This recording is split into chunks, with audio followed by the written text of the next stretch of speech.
Is there a correct way of doing affirmative action? Some people think you should give non-whites or blacks special treatment with affirmative action, and this includes, say, university admissions, in hiring for jobs, etc. The argument is that black people have been discriminated against historically, therefore they should only have to attain a lower grade to, say, attend a university, whereas someone who's not black would have to attain a higher grade. And as Asians outperform whites and blacks, an Asian would have to attain an even higher grade. So taking 100 as the base, if a white person achieved 100, a black person could get in at 90, and an Asian would need, say, 110. This is obviously racist, if you have a sane definition of racism, which is just discriminating based on race, favouring one race over another.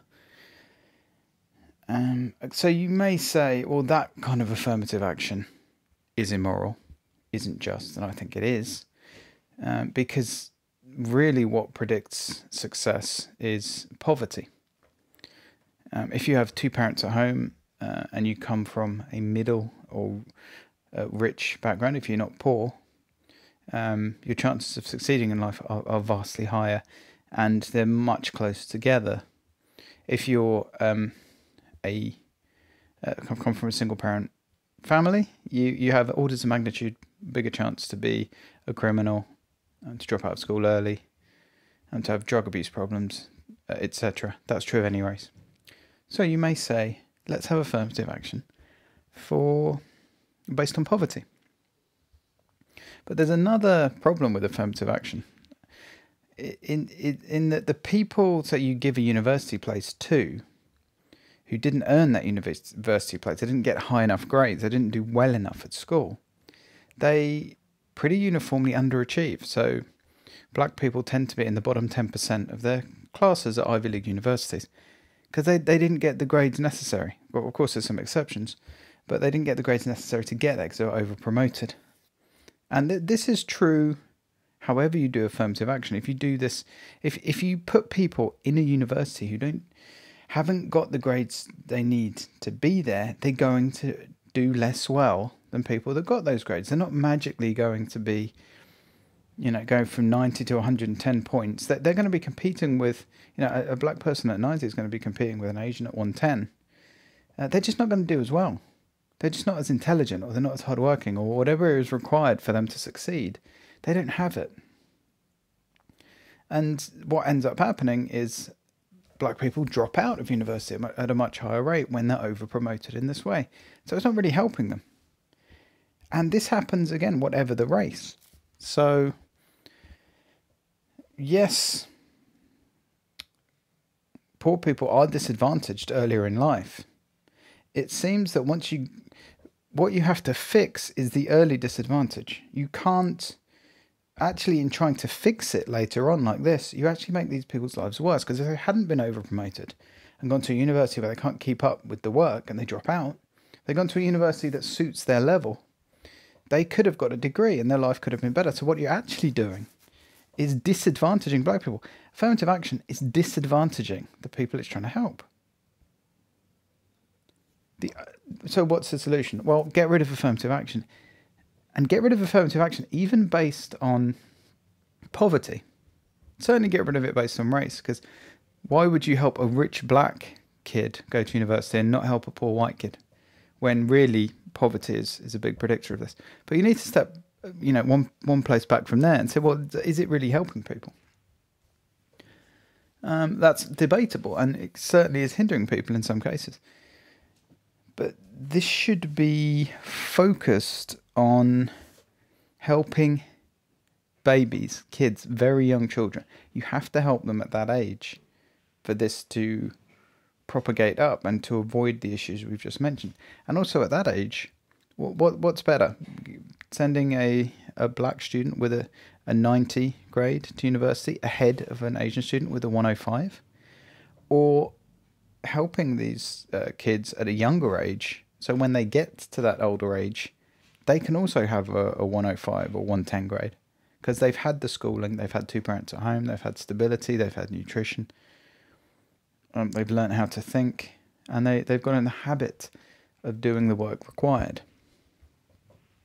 So the only place morally and for the good of the kids where affirmative action should be massively concentrated is very young children.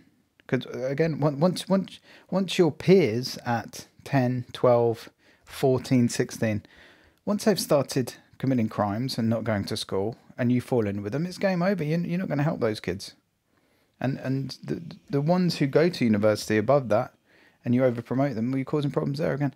The only place that, and I don't know if you call it affirmative action, you could call it somewhere else. The only place any of these resources should be focused is at very young children, especially in single-parent households. Now, exactly how you spend this money and where you do this, it remains to be seen.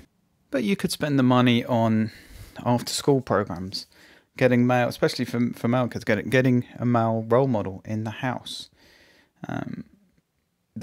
Just spend this money, not blindly, but spend this money filling in the gaps. Specifically for single-parent kids, maybe there's other dimensions as well that are a problem, but that's the big one.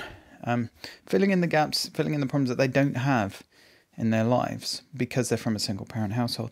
And maybe one of the efforts should be to minimize the number of single-parent families. The best way to stop this is just having fewer single-parent families, which is almost universally single mums.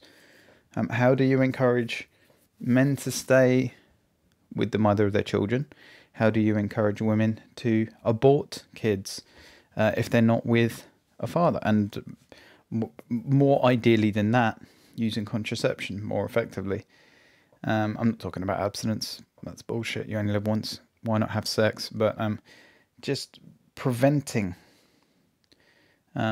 single-parent families seems like an obvious one, without getting all religious and moralizing, etc. Because I don't think you need to do that. There's just logical reasons not to be a single parent. And damn, that must be a difficult job.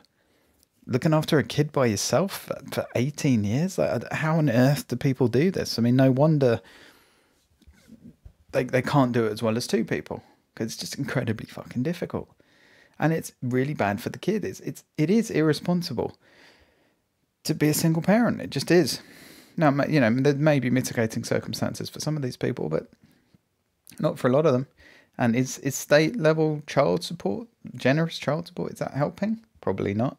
But whatever the causes for single-parent households, that number has to come down, because it's just extremely unhealthy.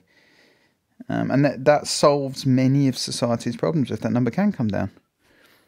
You're getting rid of a criminal underclass, basically, which singles a massively over proportional amount of kids who come from single-parent families are represented in jails and in criminality. So that's one approach, but spending money on filling in the gaps for kids that are in that situation through no fault of their own, obviously, that's another approach. But yeah, get rid of affirmative action, even on poverty, except for very young kids. I think every dollar spent there is worth, I'm just making this up, but is worth $100 when they're 18. And actually the money spent when they're going to university, that could be counterproductive. Same in the workplace. If you're employing people because they're black, and you're not employing someone because they're Asian, cough Google, are they going to be productive? Are they going to feel like they got there on merit, or they're an imposter?